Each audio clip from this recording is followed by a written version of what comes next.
Coucou mon Flap. Coucou mon Flap. Comment ça va aujourd'hui ?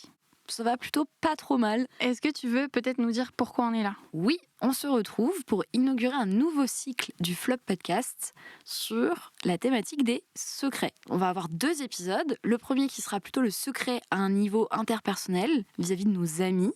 Pourquoi on va dire ou ne pas dire un secret à nos proches. Et ensuite, le 2e épisode, là, ce sera le secret, mais à une échelle beaucoup plus collective et politique, via la question de l'omerta, c'est-à-dire un secret qui ne se reconnaît pas comme tel et qui est protégé par des structures, des normes et la loi du silence. Mais alors aujourd'hui, mon Flop, je te laisse le bâton de la parole pour nous expliquer un peu plus ce qu'on va se raconter de toi à moi sur notre rapport au secret vis-à-vis de nos proches. L'idée, c'est de l'aborder d'un point de vue un peu interpersonnel et plus léger, là où l'épisode 2 sera un peu plus lourd. Mais vous inquiétez pas, ça va aller. Mais c'est vrai que il y avait un peu un enjeu sur déjà définir le secret. Donc ce qui est intéressant déjà dans la définition du secret, il y a un peu 3 échelles. Première échelle déjà, donc quand tu regardes un peu le secret, comment on le définit le Larousse, c'est ce qui doit être tu. Ça me fait rire que tu places déjà comme un placement de produit. Le Larousse, autant dire un réel bon dictionnaire. Exactement. Non, mais ce qui est intéressant, c'est que déjà dans la définition, il y a un peu un truc de moralité de ce qui doit être tu. Et les 2 autres définitions que donne le Larousse, c'est plutôt sur l'enjeu un peu de un secret qui est réservé aux initiés. Donc là, il n'y a plus qu'une ou 2 personnes en jeu, mais vraiment un secret qui se partage plus ou moins en groupe. Mais comme un groupe restreint, quoi. Mais ce qui était intéressant, c'est qu'un secret, il est toujours un peu en rapport avec l'autre. Et ça, c'était un peu l'enjeu qu'on s'était dit au début. C'est que toi, tu vas beaucoup plus l'envisager comme un secret qui est dit. Et moi, j'ai beaucoup plus l'envisager comme un secret qui est reçu. En fait, il y a 2 personnes généralement dans un secret parce que, pour qu'un secret il existe, il faut qu'on l'explique comme tel à quelqu'un. Et du coup, il y a toujours cette relation avec ces 2 personnes. Et ce qui était trop intéressant, en fait, moi, j'avoue que l'enjeu du secret, je le place dans la réception. Quelqu'un me dit quelque chose. Là où toi, j'ai l'impression, mon Flop, que c'est plus sur l'enjeu de le dire, en fait. Quand toi-même... Exactement. C'est qu'en fait, en parlant rapidement, on s'est dit, tiens, c'est drôle, il y a vraiment les 2 parties en présence, le fait de le dire ou de pas le dire, ou à l'inverse, de le recevoir et ce qu'on en fait. Et du coup, on s'était dit, tiens, mais est-ce qu'il y a une des 2 parties qui a plus de droit sur ce secret ? C'est ça. Celui qui dit ou celui qui reçoit ? Et surtout, c'est synonyme de quoi ? Confidence, trahison, révélation, impossibilité à le garder pour soi, comme c'est quelque chose qui te démange ou faut t'en débarrasser. Est-ce qu'il y a une hiérarchie de ce qui doit prévaloir ? On s'est dit, ok, c'est ces questions qu'on va essayer de résoudre, parce qu'après tout, pourquoi pas ? Et du coup, on s'est un peu distribué justement cet enjeu du secret en 2. Celui qui le dit et ensuite celui qui reçoit. Et mon Flop, je te laisse peut-être commencer sur déjà les premiers enjeux de dire un secret. Oui, je vais d'abord commencer par le plus évident de pourquoi on partagerait un secret à nos proches. Parce que justement, spoiler alert qui n'en est pas un, évidemment que chez moi il y a plutôt le nœud de c'est pas si évident ce fameux partage, une fois encore, dans un cadre qui est pourtant intime et personnel. Mais je me suis dit, je vais d'abord me faire l'avocat du diable. Tiens, c'est vrai, pourquoi vis-à-vis des gens qu'on aime et qu'on connaît, on partage et on livre nos secrets. Notre fameux jardin intérieur. Très concrètement, dans les strates qui appellent au fait de livrer, de révéler des secrets, c'est déjà en fait la manière la plus évidente de créer du lien. Et ce qui va distinguer notre relation amicale du reste du monde et des moldus, c'est que du coup, tu vas me dire des choses que n'a pas accès le reste du monde et la plèbe, quoi. Donc il y a déjà vachement ce côté de le secret, c'est vraiment une manière de rentrer dans quelque chose de confidentiel, d'authentique et de proximité. Et toi, tu le vis comme ça aussi. C'est la première chose que toi, tu te dis justement quand il y a l'enjeu de le dire, le secret. Ça va être une manière de me rapprocher de quelqu'un ? Oui, parce que j'ai l'impression que ça reste la manière la plus évidente et spontanée de se lier à quelqu'un. De se dire maintenant on est réunis, la fameuse expression d'un secret partagé, de tiens, il y a un lien invisible qui nous réunit via des choses auxquelles n'ont pas accès le reste du monde. Donc c'est vrai qu'il y avait vraiment cet enjeu déjà à l'autre de proximité. Ensuite, je me suis dit, il y a aussi un truc un peu plus trivial et émotionnel de, en fait, on partage des secrets parfois pour se soulager. En gros, t'extériorises. Tout d'un coup, je refile la patate à l'autre. Où je me suis dit, c'est un peu une sorte de décharge émotionnelle. C'est plus mon secret, c'est le tien. Et enfin, le dernier truc que j'ai vu où je me suis dit, ok, pourquoi dans un cercle proche on partage les secrets ? C'est que souvent, c'est aussi une manière détournée, en le disant, de le rendre réel. C'est-à-dire un peu de venir jauger et mesurer la gravité ou l'importance de la situation. Dans le sens où, pour moi, l'autre, du coup, devient une sorte de... un peu un miroir régulateur. De est-ce que la petite bombe intérieure que je me raconte l'est vraiment ? Oui, c'est vrai. Tu jauges, en fait, en fonction de la réaction de l'autre, de ton secret, est-ce que c'est vraiment un secret ? Est-ce qu'on peut pas le banaliser ? Est-ce que c'est vraiment la hauteur d'un secret ? Est-ce que c'est pas trop grave ? Est-ce que c'est vraiment réel ? Et c'est le fameux, non mais dis-moi que c'est pas si grave, dis-moi que je suis pas folle. Oui. Est-ce que c'est vraiment un secret ? Et d'ailleurs, il y a un peu 2 cas de figure. quand tu fais tout un teasing où tu t'apprêtes à lâcher une bombe et qu'en fait c'est quelque chose d'assez plat, bah souvent en fait ton pote, le coup près tombe, quoi, il va un peu rire et dire ah c'était ça ton secret. Et à l'inverse, quand il y a tout d'un coup une sorte d'onde de malaise en se disant ok on est dans un secret un peu plus, je sais pas, poussé, pesant, grave, il y a le fameux effet où toi tout d'un coup c'est plus le fantasme un peu interne que tu te racontes, quoi. Ouais, il y a un vrai nœud, quoi. Voilà, donc là je me suis dit bon ok c'est les 3 trucs évidents qui poussent au fait de se dire bah vis-à-vis de tes potes, ouais tu te livres, tu racontes ton intimité. Mais alors je me suis dit bon ok, pourquoi s'il y a plein de belles et bonnes raisons qui vont faire qu'on est censé partager des bouts de soi, des fameux secrets, pourquoi, dans le cadre de relations même intimes, parfois ça coince et on n'y arrive pas ou c'est un enjeu. Ce qui est plutôt ton cas. Ce qui est plutôt mon cas. Et d'ailleurs, je suis extrêmement curieuse de ensuite ce que toi tu vas en dire, mon Flop, puisque je sais que chez toi, il y a plutôt l'exigence inverse de transparence, d'être la moins secrète possible, vis-à-vis en tout cas de ceux qu'on aime. Ouais. Donc, j'ai un peu réfléchi à, tiens, pourquoi chez moi c'est un véritable enjeu et que c'est associé à une forme de peur. Parce que, pour être même complètement honnête, un peu l'angle de cet épisode, il m'est venu dans mon lit, où ça me tracassait un peu. En fait, c'est parti d'une petite réflexion ou une énième insomnie, mais là, je vous laisse aller voir le cycle précédent, où j'étais dans mon lit et je me disais, mais je comprends pas pourquoi un secret ne le reste pas. Déjà, ce qui me pose souci dans le fait de livrer un secret, même à un ami, c'est le risque de propagation, ou tel une mauvaise herbe, une ortie. Non, mais il y a un truc de prolifération. Ce qui est un peu inévitable. C'est vrai que, bon, à part si tu le mentionnes pas vraiment sur c'est un secret à ne dire à aucune personne, généralement, même entre elles, les personnes vont justement créer du lien de ah, je sais qu'un tel, ceci, cela. C'est ça. C'est que je me suis dit, bah déjà, la première limite un peu dans le secret porte en lui le risque de sa prolifération. Et je me disais, mais il y a eu tellement de cas de figure ou de scènes où, mais du coup, je me dis, c'est un bon jeu d'hypocrisie sociale, tu vois. Tu vas voir ton ami, tu lui dis, bon voilà, le fameux, je veux que ça reste entre nous. Ou, non mais par contre, voilà, c'est un secret, c'est entre toi et moi. Et en fait, au fond de toi, en tout cas au fond de moi, mais je sais très bien que c'est une sorte de, tu sais, un acheté, un offert. Je sais très bien que dans le fond, elle va le dire à sa mère et à sa sœur. Et où je me dis, mais c'est pas possible, c'est une sorte de pacte commun irréductible. Alors, et c'est pour ça qu'en fait, déjà, je pars avec une sorte de confiance assez faible dans le respect que prendrait l'autre à s'engager à garder le secret. Donc en fait, c'est que je me dis, il y a déjà très vite une sorte de chaîne et de régression à l'infini de le secret se propage et donc ça me va pas trop. Mais bon, au-delà de la propagation, pourquoi j'en ai peur ? Parce que ça va avec le problème de la perte de contrôle. C'est que comme j'ai pas la main sur ce qui va advenir de ce secret, je pense que par extension, c'est vachement une peur en fait de moi-même. J'ai plus le contrôle du récit sur moi et de mon image. Ok, je ne sais plus qui a accès et ce qui va en être dit. Et c'est vrai qu'il y a un rapport à l'image que tu as, toi, qui est important sur l'image que tu as de toi, celle que tu veux donner aux autres, etc. Et du coup, c'est vrai que ça fait sens parce qu'une des choses aussi que peut-être les gens n'ont pas forcément en tête, mais c'est vrai que moi, je te définis comme quelqu'un d'étant assez secrète. Enfin, même dans les premiers rapports, etc., mine de rien, tu es quelqu'un qui, justement, et ça, c'était un peu ce qu'on s'était dit, tu vas plutôt être extraverti, donc tu vas avoir une personnalité justement très haut en couleur, qui connecte très vite avec les gens, mais dans le fond, je te définirais comme quelqu'un de secrète. Là où, par exemple, nous, les schémas s'inversent un peu. Moi, je suis plutôt introvertie, pourtant je suis pas très secrète non plus. Parce que c'est vrai que sur ça, je pense qu'on est un peu en chassé-croisé. C'est que tu parles moins, mais tu te livres plus, et moi, je parle davantage, mais je me livre moins. Mais c'est vrai que je m'étais dit, tiens, il est vrai qu'on fait une association rapide et parfois fausse entre le fait d'être assez expansif, comme tu disais, extraverti, voire désinhibé, avec le fait d'être complètement transparent et ouvert dans livrer ses secrets. Et en fait, je m'étais dit, mais non, parfois, le fait de beaucoup parler, c'est même une manière très pratique de se cacher, de se dissimuler.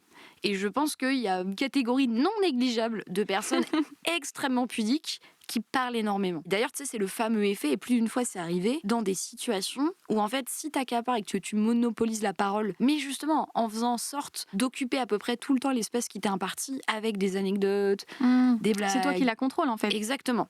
Et voilà, et mon Fab, sur ça, tu viens de mettre le point sur un peu le deuxième élément, c'est que je me suis dit, en fait, en faisant mon examen de conscience, la deuxième strate qui fait que j'ai du mal à me livrer et à partager mes secrets, c'est que le fait de le garder moi, le secret, c'est que ça m'offre en fait un contrôle sur moi et surtout en fait un avantage, un pouvoir sur l'autre. Et sur ça, j'avais pensé, il y a un sociologue, et ce qui est ultra intéressant, c'est qu'il explique que le secret, en fait, c'est toujours un rapport. Ce qui fait que garder ou partager un secret, ça va produire une relation. Ça va mettre une limite, une hiérarchie, une intimité. Et donc, pour moi, le fait de garder le secret pour moi, ça me permet de garder le pouvoir. Savoir la main, en fait, sur l'image de moi et mon récit. Ce qui est intéressant, c'est que tu vois, par exemple, là, dans la définition que tu avais donnée un peu sur les enjeux de dire le secret, c'est de rentrer justement en connexion avec l'autre. Et donc, du coup, toi, en fait, l'enjeu dans le dire, c'est pas tellement la connexion, mais plutôt le pouvoir que l'autre va avoir sur toi, en fait, in fine. Tu peux te sentir proche des gens sans divulguer leurs secrets et que t'as pas envie que la proximité de la personne vienne de quelque chose où t'es vulnérable en fait. Exactement.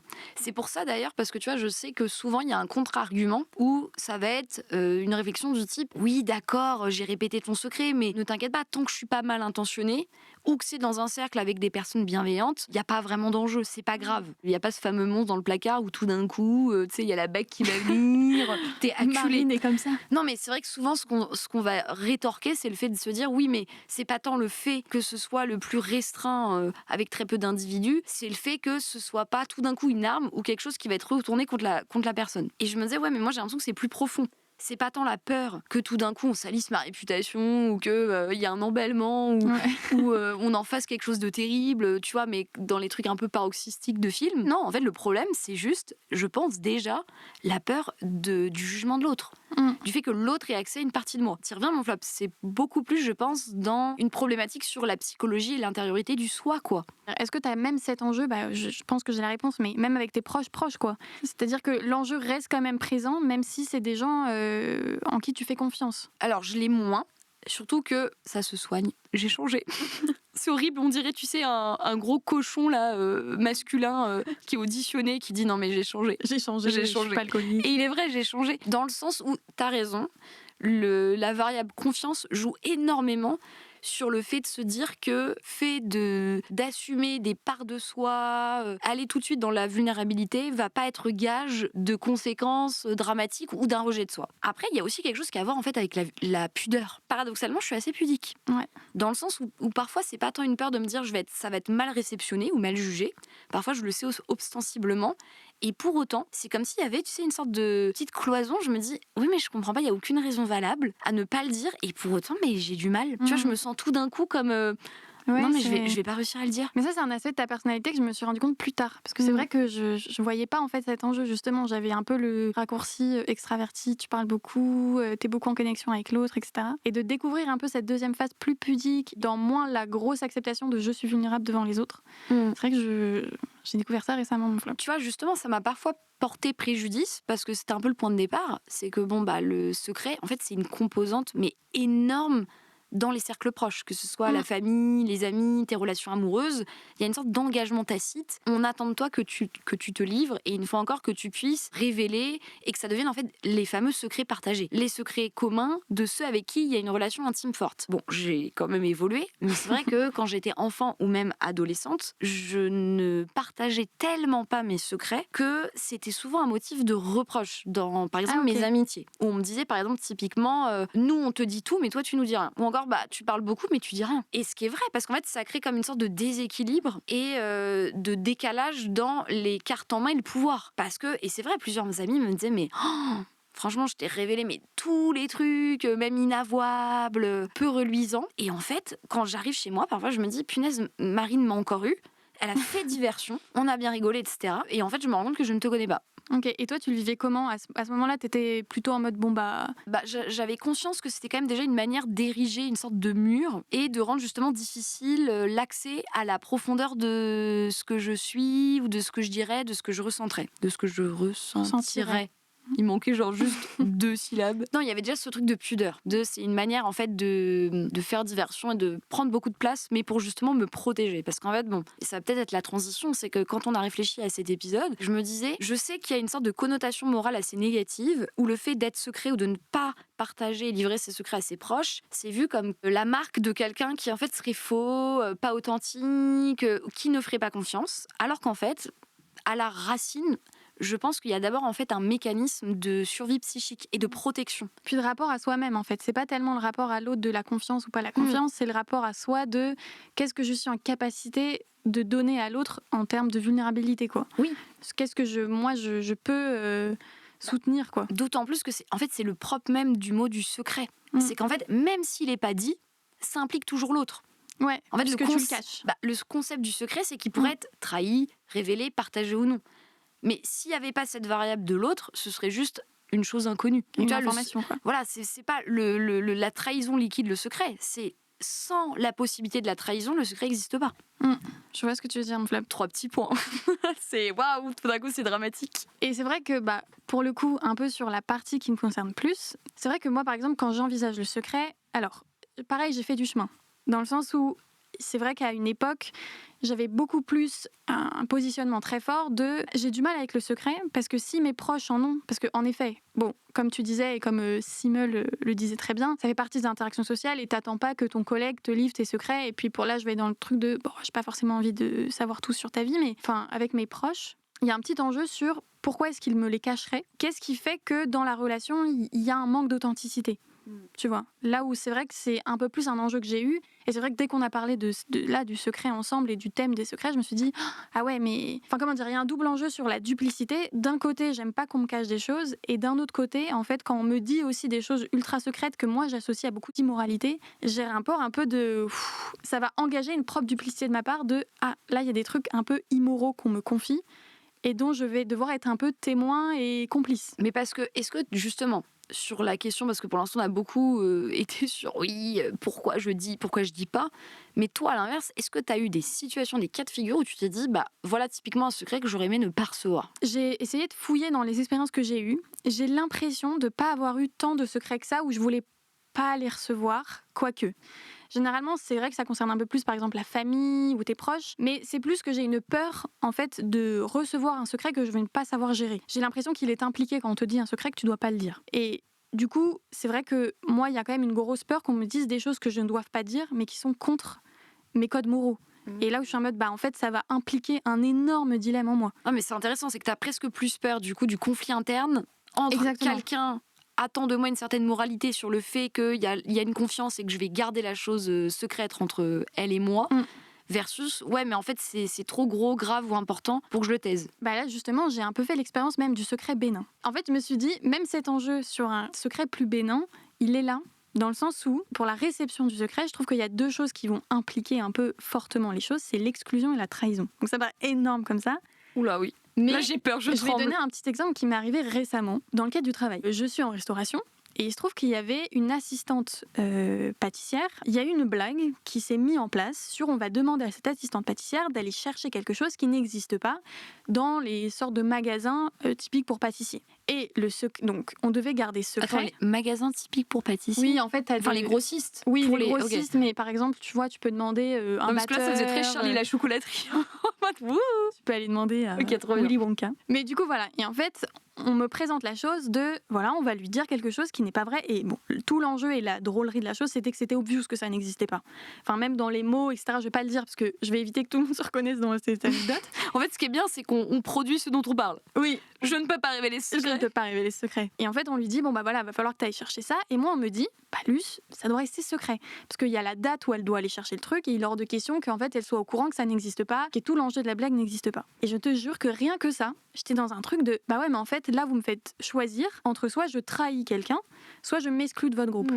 Et du coup, j'avais un peu un mini agacement de pourquoi est-ce que là, le secret, on me le dit comme ça, et que le choix un peu moral me revient de est-ce que je vais être la personne qui va dire à cette personne, même si c'est sur le ton de la blague, mais il y avait quand même l'enjeu de elle va se ridiculiser. Est-ce qu'elle va aller demander un truc qui n'existe pas et qui est assez obvious que ça n'existe pas. Et du coup, en fait, dès qu'ils en parlaient, il fallait que je m'en aille, parce que j'avais pas envie d'être un peu consentante, malgré moi, d'un truc où je dois choisir entre 2 camps. Et du coup, je me suis dit, bon, c'est valable pour ces petits secrets, mais c'est valable aussi pour les gros. Ce truc-là en fait, tu dois choisir entre 2 groupes, les sachants ou les ignorants, et en fait, mine de rien, tu prends parti. Tu vois, j'ai un peu le truc de, je peux pas faire genre, j'ai pas pris parti, si finalement, je n'ai pas révélé le secret à cette personne, ou si finalement, je l'ai révélé. Oui, en fait, c'est ça, c'est qu'il y a à un moment ou à un autre, quand même, ouais, c'est ça, la question de positionnement. Exactement. Et tu choisis de quel groupe tu vas t'exclure. Et un peu sur la notion de consentement, ce qui est ultra drôle quand j'ai pensé un peu au secret, c'est que dans Ratatouille, je sais pas si tu te souviens mon flop, au tout début de la scène, il y a donc Ratatouille, donc l'histoire de rats cuisiniers. Bon, tout le monde, je pense, a vu le film, mais oui, il est tellement mignon, il est tellement incroyable. Et il fait une excellente ratatouille. Et la scène du début, c'est, tu sais, Rémi qui sort de la fenêtre comme ça avec un livre, et en fait, ça fait on revient en arrière et on comprend comment cette scène arrive. On apprend que Rémi, en fait, il est ultra passionné par les humains, qu'il a appris à lire, et c'est un peu contre toutes les règles des rats et de la famille dans laquelle il appartient. Et il se trouve que son frère, Émile, et toujours un peu dans ses 400 coups sans trop le vouloir. Et typiquement, à un moment, Rémi veut se rendre dans un endroit pour voler une épice, pour faire une recette qu'il avait en tête et tout. Et t'as Émile qui est à côté, qui tient un bâton et qui dit en mode mais pourquoi je suis consentant, tu me fais toujours consentant tes secrets, pourquoi je suis consentant. Et je me souviens quand j'étais petite, ça avait grave relate. À l'époque je connaissais même pas le mot consentant, donc je dis papa ça veut dire quoi consentant. Mais je trouvais ça ultra intéressant et c'est un peu un truc de c'est vrai en fait comme tu disais mon flop, les gens partent quand même du principe que si t'es proche de quelqu'un, bah du coup tu peux être un réceptacle de leur secret et t'es censé le garder parce que c'est ça aussi qui fait la proximité de votre lien. Mais du coup l'enjeu du consentement se pose pas du tout. En fait, à aucun moment, tu vas dire bon, est-ce que ça te va si je te révèle que en fait, j'ai couché avec le copain d'un tel. Tu vois, on te le demande pas. On va te le dire, l'information, parce qu'on part du principe que t'es proche, donc t'as le secret. Et toi, tu te retrouves avec le truc de... En fait, on le fait dans un sens, mais pas dans l'autre. Voilà. On le fait dans le fait de le révéler, mais on dit jamais, attends, est-ce que t'as vraiment envie que je te révèle le secret ? Ça t'irait ? Le fait d'avoir une info là un peu grave, c'est ça. C'est plutôt, tu dis le truc, bon bah voilà, j'espère que je t'ai pas trop plombé. Hein. Enfin, merci, de toute façon, ça fait une heure que ça y est, hein, t'inquiète, on l'a fait le tunnel de 40 minutes sur l'inceste, donc ça y est, c'est bon quoi. Non mais enfin, tu vois, t'es là, mais c'est ridicule, c'est trop tard en fait, tu peux pas a posteriori. Tu peux pas te demander un truc que je sais déjà. C'est les fameuses fausses autorisations a posteriori. De bon bah écoute, là j'ai vraiment mis au jour, j'ai disséqué, ratissé au peigne fin les secrets de tous les voisins. J'espère que ça te va. Mais t'as raison, l'exemple de Ratatouille dans ce sens est assez incroyable sur on oublie de demander le consentement à celui qui pourrait le recevoir ou pas. Oui, c'est ça. Et bon, après, ça fait, pour le coup, Émile dans le film est aussi très lâche. Donc je sais que quelquefois, ça peut être associé à et le courage de le garder et de le recevoir de la bonne manière. Mais sur des sujets comme ça, pas très très graves, dans la gestion un peu morale de la chose, mais c'est vrai que tu vois, par exemple, dans des secrets plus gros, comme on traitera dans l'épisode 2, en fait, c'est un peu inconscient de partir du principe que comme on est une famille, je dois garder tous tes secrets. En fait, non. Genre, je n'ai pas envie de savoir ce que t'as fait, j'ai pas envie forcément d'avoir... Oui, puis toutes ces informations. C'est un peu l'écueil de tout dire et partager tous ses secrets. Et pourtant, j'ai l'impression que c'est une valeur, là, sur l'époque du XXIe siècle, qui est beaucoup mise en avant. Tu sais, on parle d'époque de l'ultra-transparence, de justement ne plus du tout être dans la duplicité, la dissimulation, le mensonge. Bon, on va dire tous les petites sœurs, les cousines qui vont avec.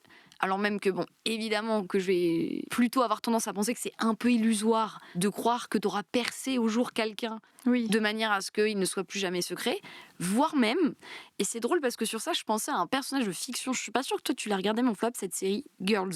Je vais commencer. T'as pas regardé encore. Il faut absolument que tu la regardes. J'ai commencé, j'ai dit. Il faut absolument que tu la regardes. Un des personnages principaux s'appelle Anna et qui est jouée par celle qui a réalisé et écrit la série, Lena Douman.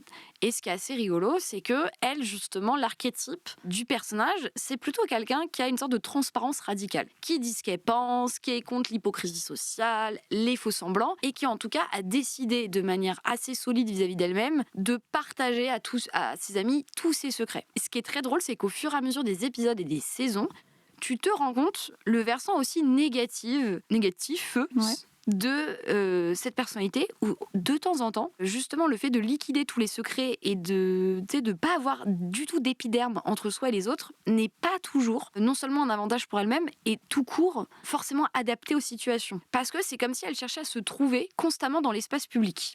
Donc il n'y a jamais de moment où il y a une quête pour elle, vis-à-vis d'elle-même, donc l'idée du jardin secret t'oublie, et voire même, et là on passe plutôt à la deuxième strate, il y a très très peu de secrets qui n'impliquent qu'elle, puisque dans la vie, en fait, t'es toujours liée aux autres. Donc il y a plein de moments où elle ne prend même pas la peine de se demander, mais dans le fond, est-ce que telle personne qui font partie de l'histoire de mon secret, elles sont consentantes à ce que je le balance comme ça aux yeux et aux vues de tous. Et il y a plein de scènes comme ça où en fait, sous couvert d'extrême, comment on pourrait dire, honnêteté, c'est presque parfois une excuse pour se déresponsabiliser des choses. Si elle l'a dit, donc, mais tu l'as dit et c'est tout. C'est que pour autant, t'es ultra irresponsable, tu manques en fait d'empathie. Là, t'es dans un cas de figure où ta valeur ultime, c'est la transparence, mais tu ne tries rien. Oui, c'est ça, c'est qu'en fait, quand tu fais ça, souvent, comme tu dis, en fait, tu déplaces la responsabilité. En fait, si je te le dis, t'es aussi responsable que moi. Et c'est ça, quelquefois, qui est dur à recevoir, même par exemple, je sais pas, moi, même sur des trucs un peu, je veux dire, ça m'est déjà arrivé de l'entendre, mais c'est toujours un peu dur. Quelqu'un me dit, voilà, j'ai trompé mon copain. Voilà. T'apprends ça, t'es un peu en mode, ton copain, je le vois, on passe du temps ensemble. Donc en fait, on est toutes les deux maintenant un peu responsables de la chose. C'est un truc où, ok, on va le gérer à deux maintenant. Mais bon, quelquefois, qui est beau et qui est bien dans une amitié, de certains secrets, comme on les gère à deux, ils sont moins lourds et ça fait du bien et ça te donne des ailes. Mais c'est vrai que dans d'autres secrets, t'es en mode, en effet, on est à deux dans un bateau que j'ai pas forcément choisi, quoi. Pardon, mon blog, en plus, c'est tellement pas drôle. C'est juste que quand t'as sorti l'expression clé, ça donne des ailes, j'avais juste la pub Red Bull. Red Bull donne des ailes. J'avais juste ça en tête. Et j'étais, mais c'est fou à quel point la pub peut nous matrixer. Je n'arrive plus à réfléchir. Je suis navrée, je suis désolée. On était dans un podcast réflexion et là. Mais alors, ce qui est drôle, c'est que l'autre pendant. Et là, mon flop, je pense que tu vas tellement comprendre ce que je vais invoquer comme exemple. Tu parlais de Ratatouille il y a quelques instants. Moi, j'avoue que les premiers films auxquels j'ai pensé sur la question du secret, c'est plutôt les cas limites, les cas extrêmes, où c'est des personnages qui voudraient ou qui auraient voulu garder le secret comme tel et ne pas le révéler, et dont on va voler et trahir le secret, mais sans le consentement. On y revient, quand on révèle malgré eux leur secret. Donc par exemple, typiquement, j'ai pensé, mais parce que j'ai un souvenir où en tant que spectatrice, ça avait été très difficile à regarder, Le règne animal de Thomas Caillet.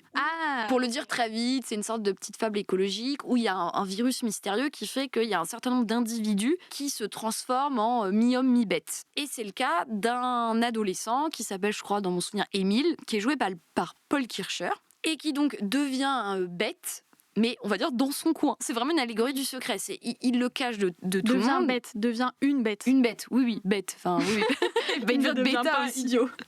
Il devient bêta. Et ça, j'ai pas supporté. La bêtise sous toutes ses formes. J'ai quitté la salle.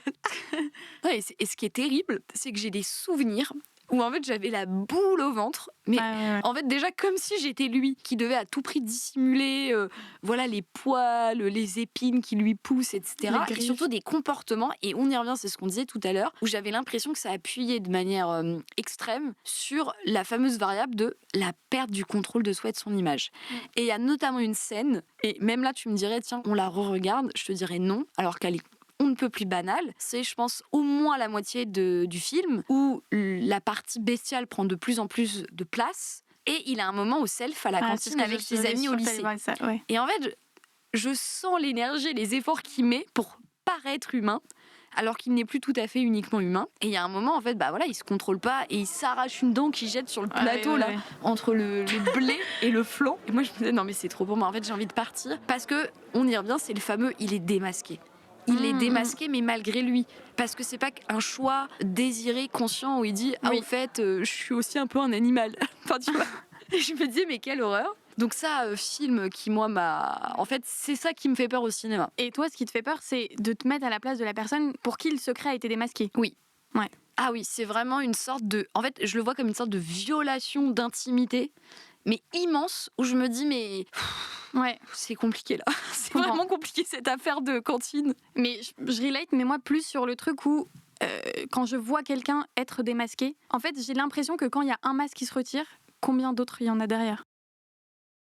Non mais je suis tout mature. Non mais c'est vrai que j'ai du mal à calmer cette anxiété de si par exemple, je sais pas, on m'annonce un secret, en fait, faut que je te dise, il me dit un truc, je sais pas, j'aurais pas d'exemple, mais un truc qui me paraît vénère, je serais en mode, en fait... Mais alors tu penses pas que cette peur de un secret pour en cacher un autre ou du derrière, ça va avec justement dans la gestion du secret, je pense qu'il y a vraiment une problématique un peu de la parabole. T'as un secret, ça devient de plus en plus important et urgent à le dire. Tout le monde a l'image d'une parabole. Une fois que t'es en haut de la montagne, qu'est-ce que tu peux faire? Redescendre. C'est-à-dire qu'au bout d'un moment, t'es tellement habitué et tu commences tellement à évoluer avec ton secret que tout d'un coup, il n'y a plus d'autre solution que de construire une vie autour de ce secret. Donc en fait, c'est pas linéaire. C'est qu'il y a un moment où il y aurait les occasions et le moment où il faudrait que ce soit dit. Et quand ça fait trop longtemps que cette partie tue et cachée, elle est avec toi, tout d'un coup, ça devient complètement fou de se dire, je vais pas au bout de 3 ans dire que j'ai un enfant. Si je l'ai jamais dit sur le moment. Oui, il y a quelque chose d'un peu contre-intuitif.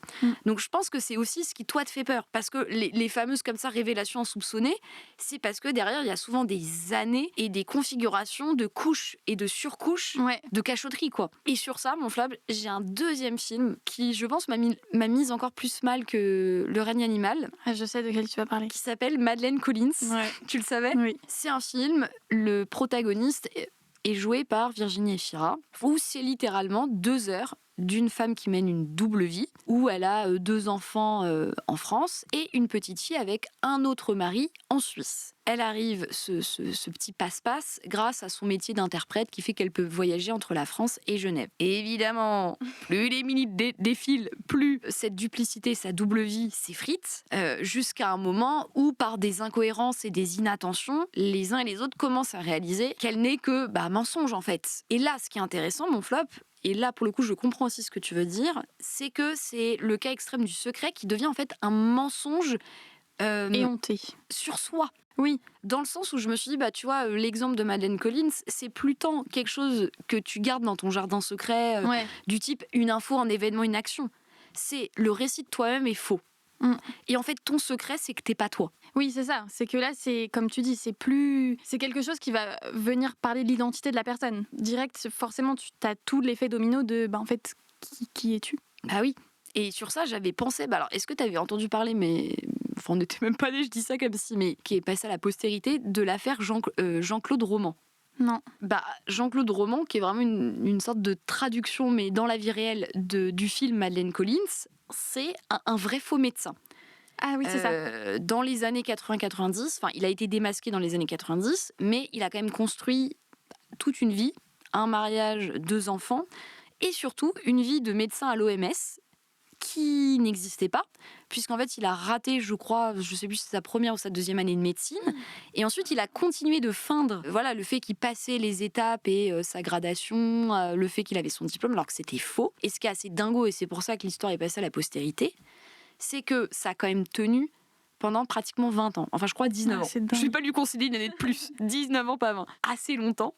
Sachant que le type, faut quand même se le dire, il y a toute une mise en scène, c'est l'acteur du siècle, quoi. C'est qu'en fait, le matin, il partait, il passait ses journées pour lire des revues scientifiques à la bibliothèque, ou il traînait sur des parkings, il fallait donner corps, quoi, à son faux self, mais vraiment extrême. Et donc, à un moment, ce récit s'écaille et ça va être découvert, et qu'est-ce qui se passe ? C'est que c'est le fameux, mais en fait, je vais m'enterrer avec mon... c'est pas justement. Oui, je suis allée trop loin dans mon mensonge. Justement, c'est assez drôle parce que mon lapsus est révélateur. Il décide pas de se suicider lui, mais de suicider ses 2 enfants, sa femme et ses 2 parents. Ah d'accord. Dans le sens, je vais enterrer les autres avec mon secret, comme ça, il n'y a plus les projections et les attentes sur ma personne et en fait, ce que je ne suis pas. Oula, et je me souviens que quand j'avais appris l'histoire petite, ce qui m'avait terrifiée, c'est pas tant le fait de « Oh là là, mais quelle logique souterraine l'ont poussé à être quelqu'un qu'il n'était pas » ou « Ok, il y a la dynamique de l'engrenage ». Là où en revanche, je m'étais dit « C'est quand même fou », c'est de voir qu'en fait, dans la balance, au moment où tu as ton arbre de décision, tu te dis garder une cohérence, une unité vis-à-vis de mon secret est plus importante que la vie de 5 personnes qui sont les 5 personnes les plus proches de moi, quoi. Oui, non, mais c'est sûr. Bon, après, là, c'est dans des cas extrêmes où je pense qu'il allait pas bien aussi, genre juste mentalement, pour faire ce genre de choix. Mais, Ah oui, non, mais mais je vois ce que tu veux dire. En fait, à quel point, quelquefois, les gens j'aime trop comment tu sont capables de... Je dis pas que Jean-Claude Roman est la personne secrète du coin de la rue. Enfin, je dis pas que tout le monde est un Jean-Claude Roman, lui. Là, tu vois, c'est toi qui as besoin de te rassurer. Mais tu vois, il y a quand même quelque chose de... Bon, au bout du compte, le secret a pris le pas. Et a triomphé sur la vie, je le répète, de sa femme, de ses 2 gosses et de ses parents, quoi. Mais tu vois, ça, je me mets à la place de ses enfants et de sa femme, mais quelle est la pire chose qui puisse arriver que de découvrir qu'on te ment de manière... pendant 20 ans de ta vie, quoi. Donc, je trouve ça assez... Après, je pense que c'est une communauté de déni aussi. Oui. Dans le sens où... Et je sais je sais comme si j'y étais une fois encore. Attention au petit virage mythomane. En tout cas, beaucoup après d'études et de commentaires qui ont été faits sur cette affaire, le procès et des points de vue plus psychologiques, sociologiques, ont eu tendance à dire, en réalité, ça montre aussi à quel point, donc là, on part sur l'exemple du secret qui devient mensonge, on est toujours 2. Il y a celui qui tient secret et il y a ceux qui ont envie de croire. Bon, là, c'est sur la question du mensonge, mais en face. Ah, ok, c'est intéressant. Il disait à quel point, en fait, la famille n'a pas joué un rôle de « vas-y, on va croire le secret », alors qu'il y a quand même beaucoup d'incohérences, par exemple. C'est ça. C'est qu'en fait, au procès, la plupart des juges ont dit il y a eu, c'est sans doute inconscient, mais son entourage a fermé les yeux. Parce que c'était sans doute une manière de se préserver en fait, d'une rencontre brutale avec le réel qui aurait mis à mal des années et des années d'illusions accumulées. Et donc, en fait, c'était drôle. Ce qui était ressorti, c'est qu'on s'était dit, mais en fait, la femme, les amis, les enfants de Jean-Claude Roman avaient envie de croire au moins autant que lui au fait que c'était un brillant médecin à l'OMS à Genève, quoi. Oui, c'est ça. C'est que, tu vois, par exemple, là, je me faisais la réflexion, quand je dis, par exemple, oui, j'ai du mal à recevoir les secrets, il y a aussi tout un truc de, en fait, j'ai pas envie aussi que les autres en aient. T'as pas envie de te dire, ah bah en fait, comme la famille, je pose de Jean-Claude Van Damme, en fait non, il me ment depuis 20 ans.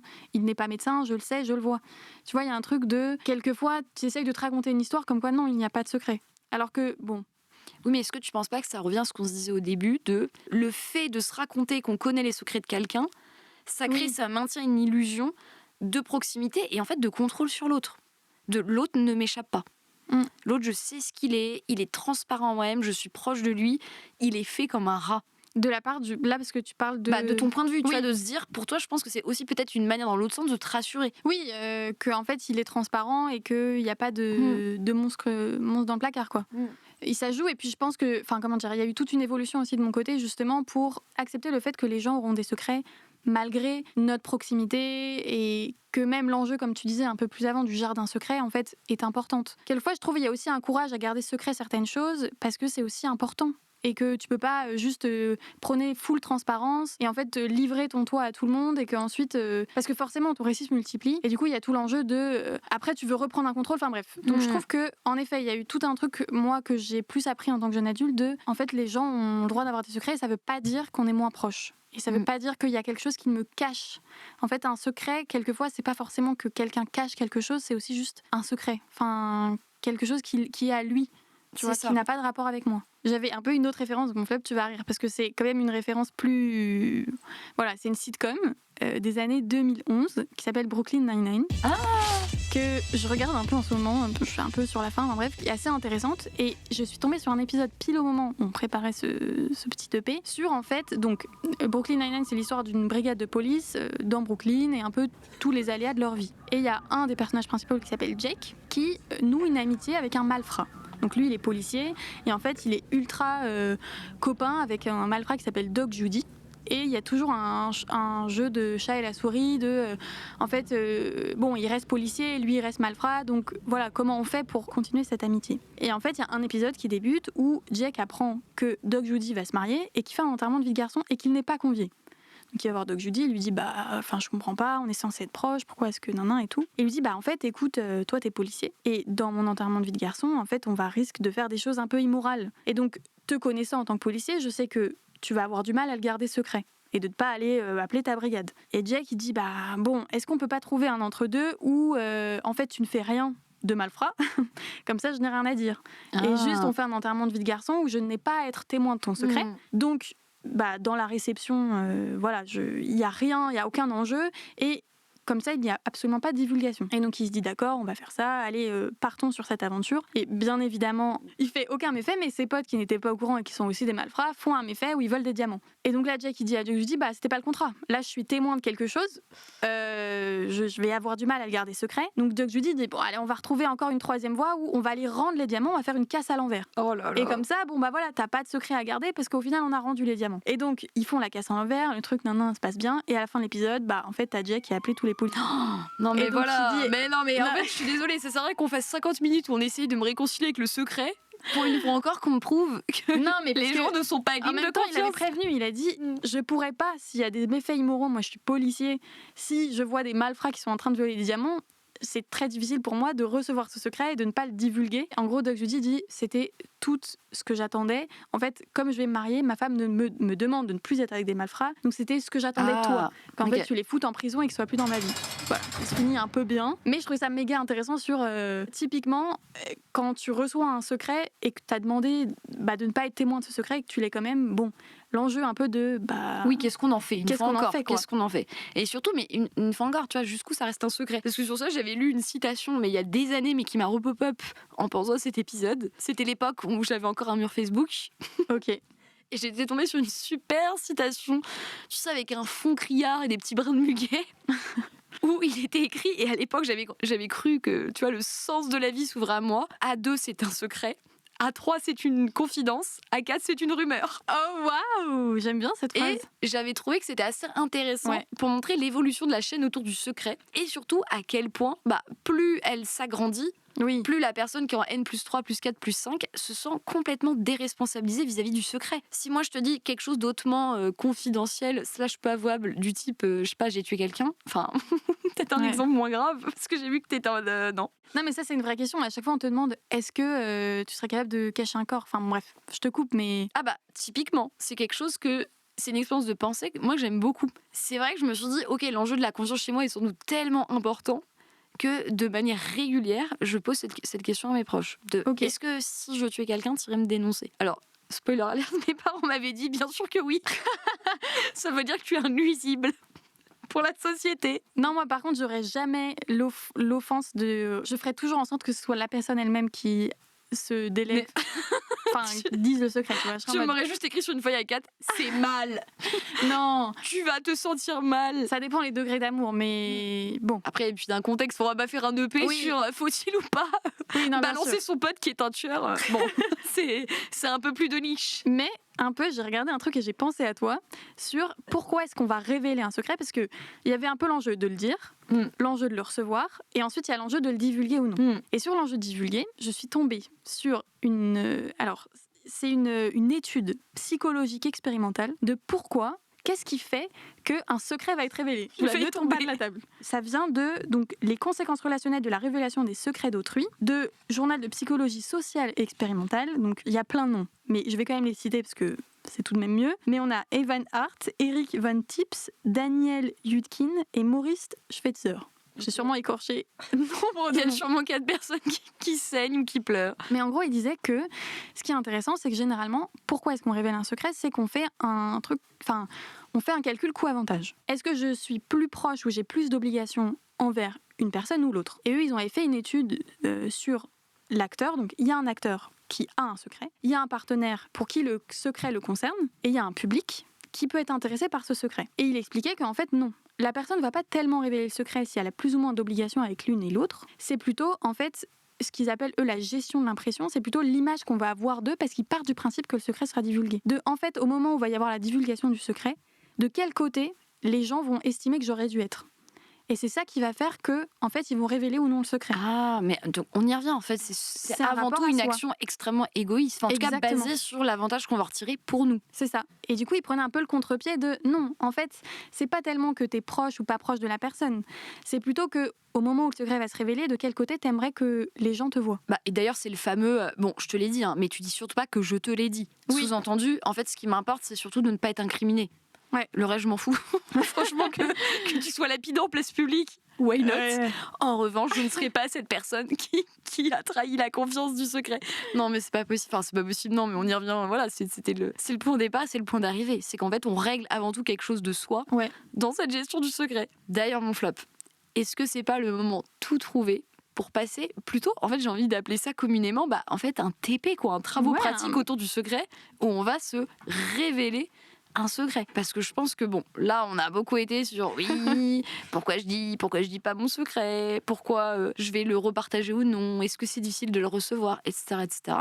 Mais dans le fond du fond, ce qu'on veut, c'est apprendre des choses l'une de l'autre. Est-ce que tu voudrais pas commencer, mon flop, sur ce petit secret que tu as à me dire ? Alors, j'ai un peu hâte parce que vraiment, premier degré, je crois que ça n'est jamais arrivé de recevoir un secret. Bon, on y revient, c'est qu'en fait, de toute façon, je dis pas mes secrets. Donc jusque-là, au moins, je me suis pas trahie. Oui. Je suis assez raccord entre ce que j'ai défendu et comment je vis. Imagine le podcast où tu sais, là, je te livre tout d'un coup. tu me dis tes secrets, je suis en mode oula. Alors, justement, parce que je trouve que ça illustre très bien tout ce que j'avais dit tout à l'heure sur j'avais tellement enfant et adolescente, parce que je vais remettre une petite mise en contexte, le secret que j'ai fini par révéler à mes amis, c'est quand j'étais en classe de 5e. En décembre 2012, je précise, puisque tout a démarré, le problème autour de ce secret a démarré à une boum de fin de semaine qui était censée être une boum d'adieu. Une fois encore, mais je crois qu'on a déjà fait des anecdotes dans ce sens, le 21 décembre 2012 était prédit la fin du monde par le calendrier Maya. Oula, je me souviens. Et voilà, cette fin du monde qui était annoncée, on avait 12 ans à l'époque. Donc on en a fait tout un truc immense. Jusqu'à la boum d'adieu, carrément. Et on s'était monté le bourrichon, on s'était dit on va tous se dire adieu au cours d'une boum, puisque lundi nous ne serons pas en cours. Dramatique. Évidemment lundi, on était en cours de techno tous ensemble, tu vois. Mais vendredi soir on se dit bah voilà, c'est nos dernières heures ensemble. Enfin on était un peu excités quoi par cette fin du monde où je me dis mais qu'est-ce que c'est que cette classe de 5e tellement nihiliste quoi. Et il se trouve qu'à cette boum, j'embrasse un garçon. Je tiens à le préciser, c'est pas que je suis complètement folle dingue non plus. C'est pourquoi le secret, c'est parce que personne me voit. Ok. En fait, on s'embrasse. Enfin, je sais plus dans quelle maison on était, mais bon, bah évidemment, on n'avait pas loué nous-mêmes une maison quand on était chez les parents. Et on s'embrasse, je sais pas, dans un bout de couloir ou une salle de bain, je ne sais pas. Personne ne nous avait vus. Et typiquement, c'est ce qu'on disait tout à l'heure. Alors là, s'enclenche mais la dynamique folle de la fameuse parabole. Assez vite, je me dis, il faut absolument que je révèle ce secret à mes amis. Et en même temps, j'avais une sorte de force contradictoire de non, mais je me sens pas à l'aise. Enfin, c'est un truc ultra intime. Je suis pudique, j'y arrive pas. Donc toute la soirée se passe. Est-ce que lui t'avait dit c'est entre nous? Non, pas vraiment. Okay. Justement, c'est que pour le coup, j'avais pas du tout, si tu veux, de pression. De pression, exactement, une sorte de chape de plomb du type ça reste entre nous, je veux que tu restes secrète. Lui était plutôt, bon, ni l'un ni l'autre, enfin très masculin, très décide pour moi. En revanche, moi j'étais excessivement, mais quand je te dis que j'avais disparu de la surface de la Terre, j'étais, mais qu'est-ce que je vais faire de cette. Enfin, j'ai l'impression que le plus gros enjeu, c'était pas tant, cette superbe romance naissante, que la gestion de comment je vais pouvoir dire à mes proches que j'ai embrassé ce garçon. Parce que je n'y arriverai pas. Oh non. Et donc toute la boum se passe et en fait j'étais mais comme comment dire en tout cas plutôt justement dissociée, déphasée où les conversations se déroulaient et moi je me disais juste non mais voilà là ce serait le bon moment pour le dire et tout, j'y arrivais pas. Et en fait c'est passé plusieurs jours qui se sont transformés en semaines, sachant qu'en plus avec ce garçon on s'est revus, on s'est embrassés dans un autre parc. Ouh là là. Donc en plus je me disais le fameux, c'est ce qu'on vient de ce dont on vient de parler, le secret qui grossit. Parce qu'en fait, il y a un tissu, il y a une histoire après autour du secret. Où je me dis, en fait, l'enjeu redouble. Ce garçon, c'est plus malheureusement un détail de l'histoire.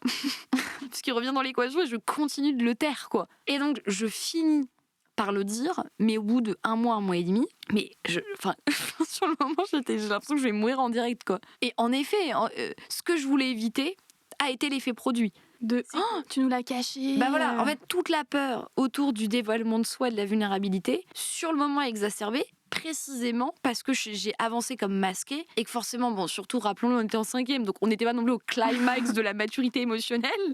Mes amis étaient non, mais t'es vraiment horrible, tu rigoles avec nous tous les jours et tu nous as pas dit que tu l'avais embrassé, on va l'appeler Monsieur X, par souci de protection de sa vie privée. Et en fait, c'est drôle parce que il s'avère que pour la suite, ce garçon, il a été assez insignifiant dans ma vie. Et mon souvenir le plus chargé, c'est pas tant cette petite romance c'était le secret que quoi. Le dire. Ouais, ok. Où j'étais, mais ça c'est compliqué. Et c'est pour ça que je me dis, des fois ça me pend au nez. C'est que là, il faut absolument que j'évite un cas de figure où je vais dire à des amis que j'ai pas vus, ah oui, au fait, j'ai eu un enfant. Ah ouais. Et il rentre en CP. Tu voudrais le voir demain. Où je me dis, mais ça me pend au nez cette histoire. Où tu vois, je vais te dire, mais une énormité de, ah oui, au fait, je suis enceinte. Ah ouais, le fameux au fait. Ce que je dis après, tu vois, pas avant ou ni pendant. Mais parce que t'aurais pu, là où t'as été quand même honnête, c'est que t'aurais pu, c'est un enjeu pour toi encore aujourd'hui, mon flop. T'aurais pu dire, j'ai changé. On s'est embrassés il y a 2 jours, tu vois. C'est que t'as été honnête quand même de pour le coup, je voulais pas être malhonnête. Je me suis dit, je vais pas.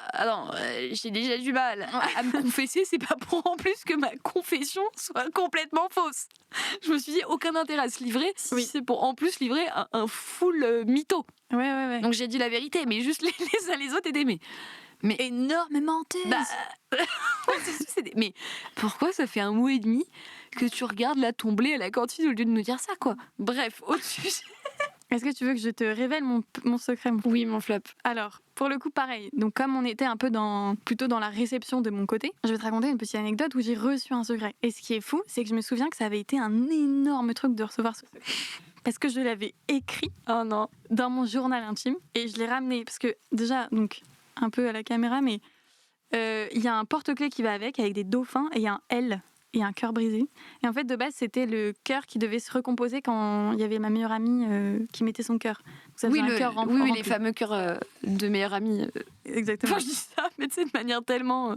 Oui, les fameux cœurs. Donc, j'ouvre ce petit carnet. Et du coup, pour un peu de contexte. J'étais à une soirée, parce que c'est vrai que quand j'étais petite, les secrets, je les associais vachement aux adultes. Et puis, de toute façon, quand j'étais petite, j'avais plutôt des relations avec des adultes. Enfin...